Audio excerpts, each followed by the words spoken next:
Teaching मित्रा के YouTube channel में आप सभी का स्वागत है। आप सभी को शारदीय नवरात्र की ढेर सारी शुभकामनाएं। माँ का आशीर्वाद सबों पे बना रहे। तो आज हम एक और नए सेशन के साथ उपस्थित हैं। आज का हमारा टॉपिक पर्यावरण एवं शिक्षा शास्त्र से related previous year question practice set, जो कि काफ़ी महत्वपूर्ण होने वाला है। और अभी तक जो मैंने प्रैक्टिस सेट में आपको क्वेश्चन करवाया था, उससे आज कहीं ना कहीं अलग हट के प्रश्न आपको देखने को मिलेगा।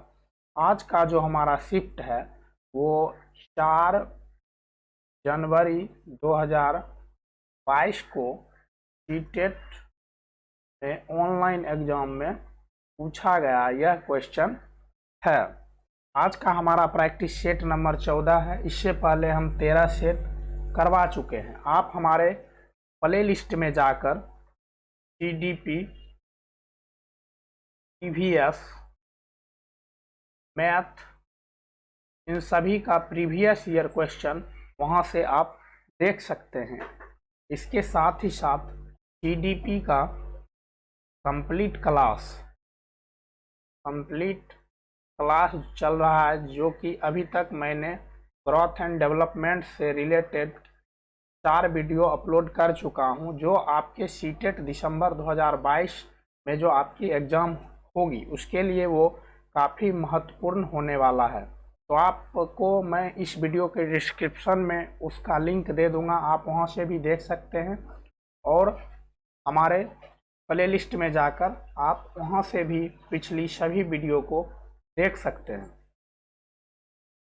तो यदि अभी तक आपने हमारे YouTube चैनल को सब्सक्राइब नहीं किए हैं तो एक बार सब्सक्राइब करके बेल आइकन ज़रूर दबा लें, जिससे आपको हमारी अगली सभी वीडियो की नोटिफिकेशन आसानी से मिलती रहेगी। और अधिक से अधिक शेयर करें ताकि आपके साथ साथ आपके साथी जो टीचिंग एग्ज़ाम की तैयारी कर रहे हैं उनके पास भी हमारी सभी वीडियो आसानी से पहुंच सके और उसके लिए काफ़ी हेल्पफुल हो।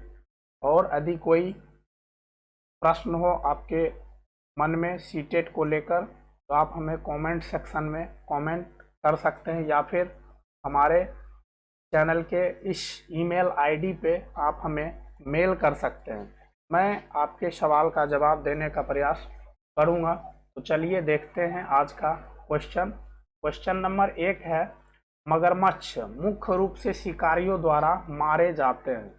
शिकारियों द्वारा मगरमच्छ जो है सो मारे जाते हैं। तो यहाँ पे जो पूछा है किस चीज़ के लिए वो का शिकार करते हैं, तो सींगों के लिए, त्वचा के लिए, दांतों के लिए, खुशबू के लिए। तो ये जो है सो अभी तक का सबसे अलग क्वेश्चन है। ऐसा क्वेश्चन अभी तक मैंने जो करवाया है उससे ये काफ़ी अलग है। ये सवाल पहली बार इसमें पूछा गया है। तो जब से ऑनलाइन एग्ज़ाम सीटेट लेना प्रारंभ किया है तब से एग्ज़ाम 20 से 22 शिफ्ट में होता है, जिसके कारण उसे 22 सेट बनाना पड़ता है। तो कहीं ना कहीं वो क्वेश्चन में थोड़ा सा इधर उधर करता है, थोड़ा सा हार्ड क्वेश्चन बनाने का कोशिश करता है। और टीसीएस ऑनलाइन एग्ज़ाम पिछली बार करवाई थी तो उनका एग्ज़ाम पैटर्न, जो क्वेश्चन सेट करने का तरीका होता है वो थोड़ा अलग होता है, क्योंकि वो बहुत सारी एग्ज़ाम को कंडक्ट करवाती है। तो ये जो क्वेश्चन का आंसर होगा ये आपका ऑप्शन नंबर बी होगा, त्वचा के लिए, स्किन के लिए मगरमच्छ का शिकार किया जाता है। अब देखते हैं दूसरा क्वेश्चन क्या है।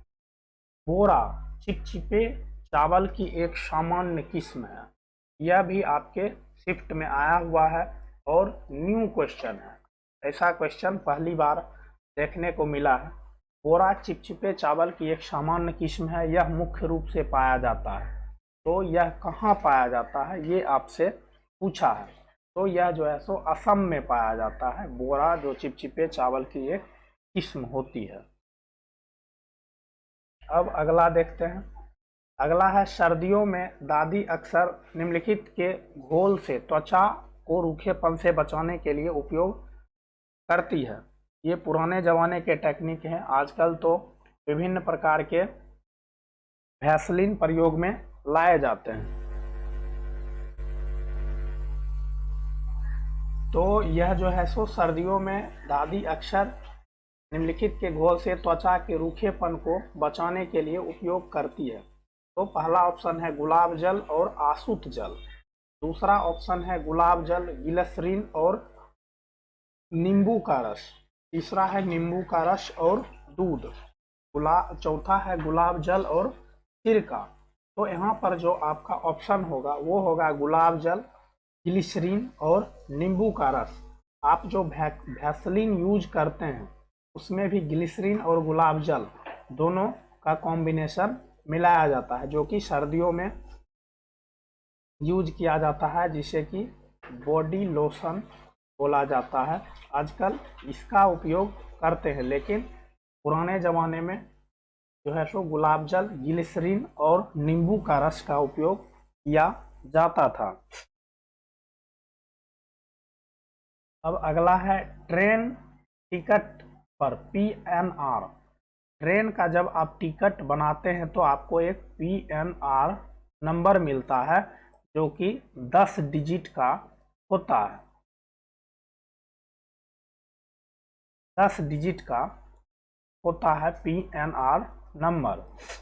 तो वह जो PNR नंबर है वो क्या दर्शाता है, ये आपसे पूछा है। तो यात्री संख्या रिकॉर्ड, यात्री का नाम रिकॉर्ड, व्यक्तिगत नाम का रिकॉर्ड और व्यक्तिगत नंबर रिकॉर्ड। तो यहाँ जो आपका आंसर होगा वो होगा यात्री संख्या रिकॉर्ड। इसमें EVS में जो काउंटर से टिकट लिया जाता है, रिजर्वेशन टिकट, इससे संबंधित एक और क्वेश्चन पूछता है कि यात्रा टिकट पर क्या नहीं होता है, क्या नहीं होता है।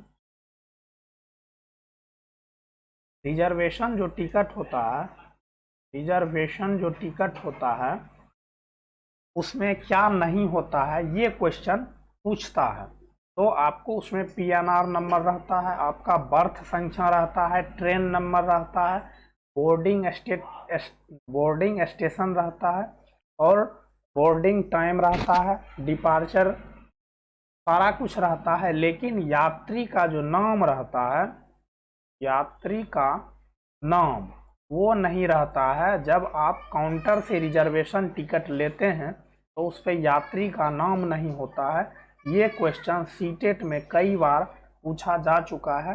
और ये क्वेश्चन, दूसरा क्वेश्चन है कि ट्रेन टिकट का PNR दर्शाता है तो यात्री संख्या रिकॉर्ड को दर्शाता है। तो यह भी क्वेश्चन आपके लिए काफ़ी महत्वपूर्ण है कि ट्रेन का जो यात्रा टिकट होता है, जो रिजर्वेशन टिकट होता है, जब आप काउंटर से लेते हैं तो उस टिकट में यात्री का नाम नहीं होता है। लेकिन अभी आप ऑनलाइन टिकट यदि मोबाइल से या फिर सिस्टम से काटते हैं तो उस पर यात्री का नाम रहता है।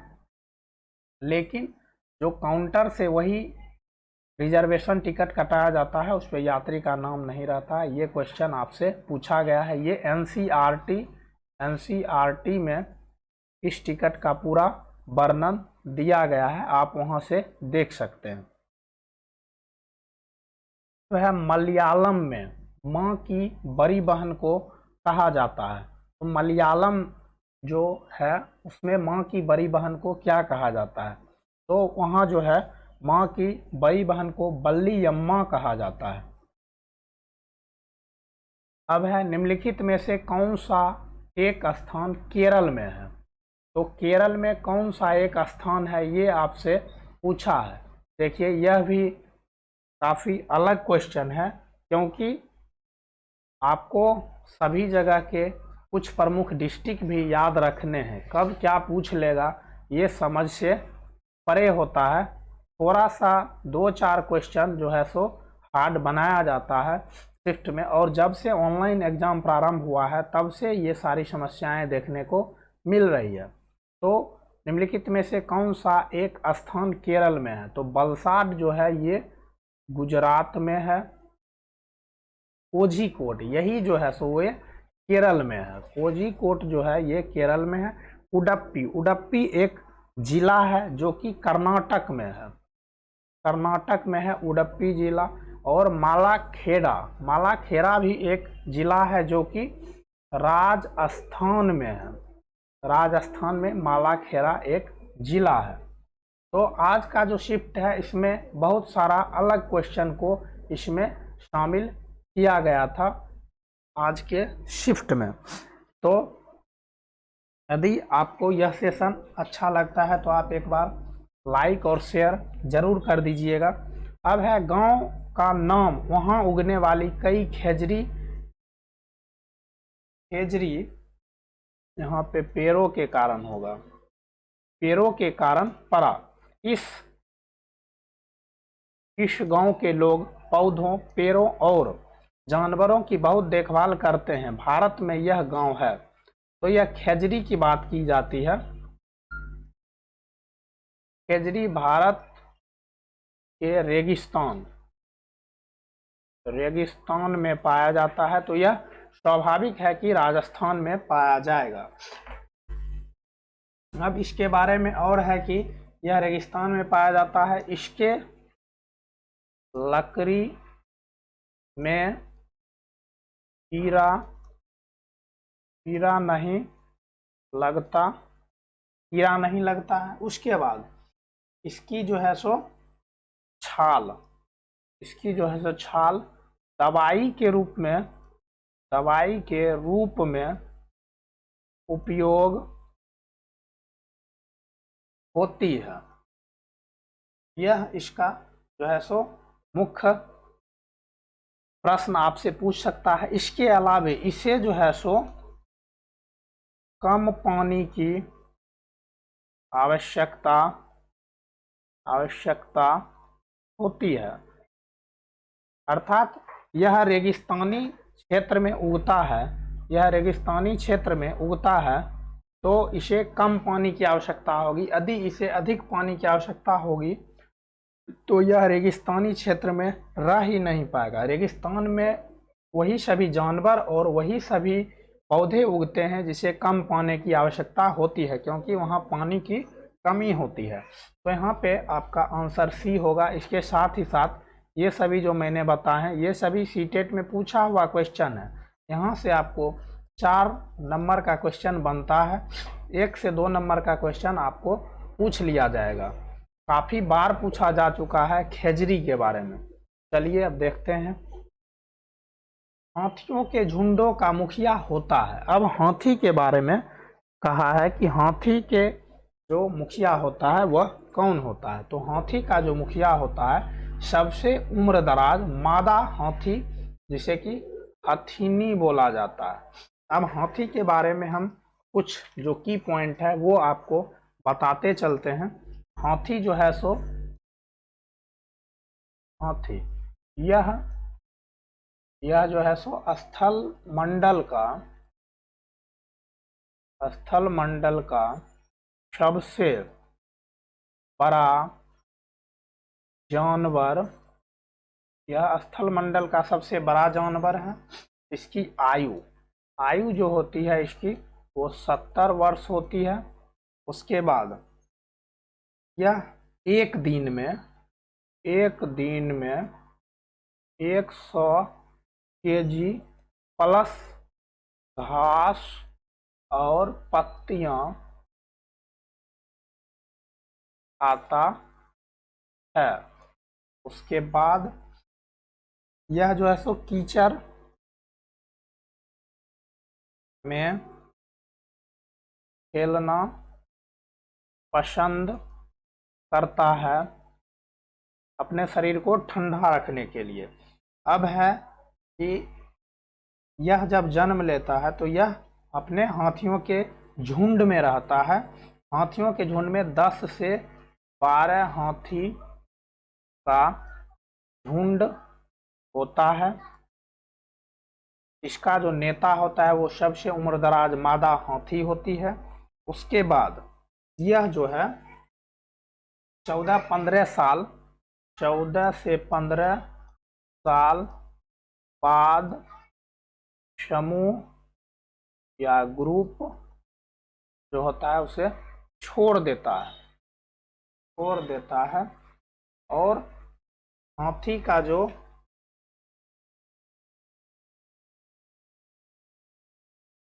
ये सारी जो है सो हाथी से रिलेटेड क्वेश्चन है। इसका जो एक क्वेश्चन और है, इसका बच्चा जो होता है उसका भी वजन 200 kg प्लस हो जाता है कुछ ही दिनों में। तो हाथी का जो बच्चा होता है उसका भी वजन 200 kg 2 क्विंटल से अधिक हो जाता है जन्म के कुछ ही दिनों के बाद। तो ये सारी हाथी से रिलेटेड जो है सो महत्वपूर्ण बिंदु था कि यह स्थल मंडल का सबसे बड़ा जानवर है। इसकी आयु 70 वर्ष होती है।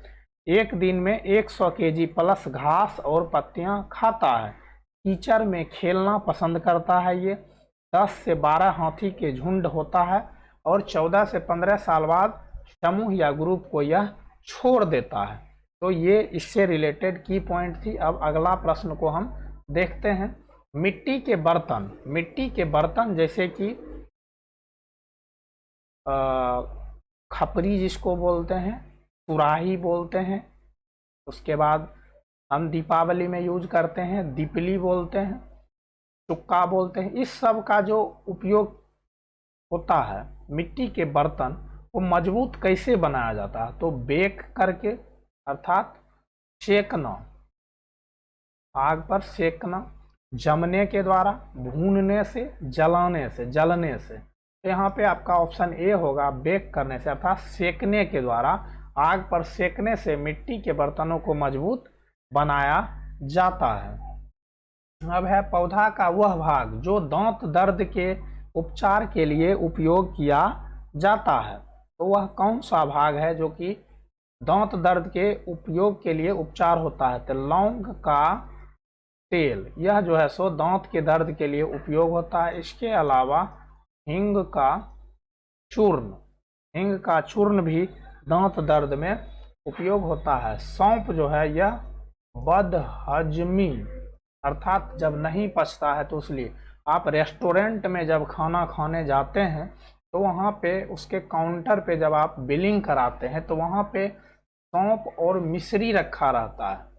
आप देखते होंगे एक बर्तन में सौंफ और मिश्री रखा रहता है और एक बर्तन में सीक रखा जाता है दांत खोदने के लिए। तो वो सौंफ किस लिए रखा जाता है और मिश्री? तो यही बदहजमी अर्थात पचाने के लिए वो वहाँ पे रखा गया। अब है मेथी की चाय, यह आम बुखार के लिए यह जो है सो उपयोगी है, काफी उपयोगी है। और एक होता है आँखों की सूजन और एक होता है आँखों की जलन के लिए। आँखों की सूजन के लिए धनिया के बीज का उपयोग किया जाता है और आँखों की जलन के लिए खीरा या फिर चाय पत्ती की पट्टी दी जाती है। खीरा, आप ब्यूटी पार्लर में कभी गए होंगे तो वहाँ देखे होंगे कि आँख पे खीरा रख दिया जाता है, फिर जो है सो आपका मसाज वगैरह किया जाता है या फिर ब्लीच वगैरह किया जाता है। तो यह आँखों की जो जलन होता है उसको इस खीरा के द्वारा कम किया जाता है या फिर चाय पत्ती की पट्टी डाल दी जाती है। तो ये आप समझ गए होंगे। यहाँ से आपका क्वेश्चन आएगा ही आएगा। ईवीएस में ये क्वेश्चन इससे रिलेटेड कई बार पूछा जा चुका है कि आम बुखार में किसका उपयोग किया जाता है, बदहजमी के लिए किसका उपयोग किया जाता है, आँखों की सूजन के लिए किसका उपयोग किया जाता है। तो ये काफ़ी महत्वपूर्ण है। अब है अगला, नृत्य में मुख्य रूप से मुद्रा और भावनाएं, अर्थात मुद्रा और भावनाएं से रिलेटेड है main role and feelings. Main role and sorry expression यहाँ पे होगा, main role and expression, main role और एक्सप्रेशन। जब कोई नृत्य करता है तो वह मुख्य रोल और अपने चेहरा के द्वारा अपने भावनाओं को जो है सो व्यक्त करता है, तो वह प्रदर्शित क्या करता है, वह भावनाओं को अर्थात फीलिंग्स को वहां पे दिखाता है। यहाँ पे यदि आपको ये मुख्य और रूप से मुद्रा, यहाँ पे यदि समझने में कोई भी परेशानी हो तो आप एग्जामिनेशन में लैंग्वेज को इंग्लिश करके आप वहाँ देख सकते हैं, आपको आसानी से समझ में आ जाएगा। तो नृत्य में मुद्रा मुख्य रूप से जो है सो भावनाएं और जो है एक्सप्रेशन जो है वो फीलिंग्स को प्रदर्शित करता है। यहाँ पे ऑप्शन नंबर बी आपका आंसर होगा। अब है जो बच्चे बोल और सुन नहीं सकते वे सीखते हैं, तो जो बोलता नहीं है और बोलने के साथ साथ वो सुनता भी नहीं है, ये एक होता है कि जो नहीं बोलेगा वो सुनेगा नहीं, तो वो देख तो सकता है, यदि देख सकता है स्वयं सांकेतिक भाषा अर्थात इशारा में उसे हम सिखा सकते हैं, इशारा के माध्यम से वह सीख सकता है। तो आपका ऑप्शन नंबर ए यहाँ पे आंसर होगा। अब है निम्नलिखित में से अन्य कौन से अन्न से भिन्न है, नदी, पहाड़, झील और झरना। ये झरना, झील, नदी इस तीनों में पानी रहता है, लेकिन पहाड़ इससे अलग है, पहाड़ आपका ऑप्शन बी इससे अलग है। अब है प्राथमिक स्तर पर ईवीएस सीखने के लिए वास्तविक चुनौती। प्राथमिक स्तर जो होता है प्राइमरी स्टेज, उस पर ईवीएस सीखने के लिए, ईवीएस तो प्राइमरी स्तर पर ही इस ये बुक में रहता ही है, तो यह जो है सो प्राथमिक स्तर पर ईवीएस सीखने के लिए वास्तविक चुनौती। तो परिभाषाएं और जानकारी रटकर सीखना ये तो बिल्कुल नहीं होगा। अवधारणा का परिचय, उतनी छोटे बच्चे को अवधारणा कॉन्सेप्ट नहीं सिखाया जा। विद्यार्थियों के लिए खुद को व्यस्त करने का अवसर, यह चुनौती होता है। आपका ऑप्शन नंबर डी यहाँ पे आंसर होगा। अब आज के सेशन का लास्ट क्वेश्चन है, प्राथमिक स्तर पर ईवीएस के पाठ्यक्रम में किस थीम और उप थीम का उपयोग किया जाता है। तो थीम जो है सो यह 6 हैं। तो कौन कौन से थीम है हम आपको पहले वो बताते हैं। पहला जो थीम है वह है परिवार एवं मित्र। दूसरा है भोजन, तीसरा पानी, चौथा है आवास, पांचवा है यात्रा और छठा है हम चीजें कैसे बनाते हैं। यह हम कई बार आपको बता चुके हैं। अब जो उप थीम है, यह एक जो थीम है इसी का उप थीम है। परिवार और मित्र के 4 उप थीम है। उप थीम कितना है? 4 हैं, जो कि परिवार और मित्र के हैं। तो यहाँ पे आपका आंसर हो जाएगा, पहला है इसका उप थीम वो है आपसी संबंध।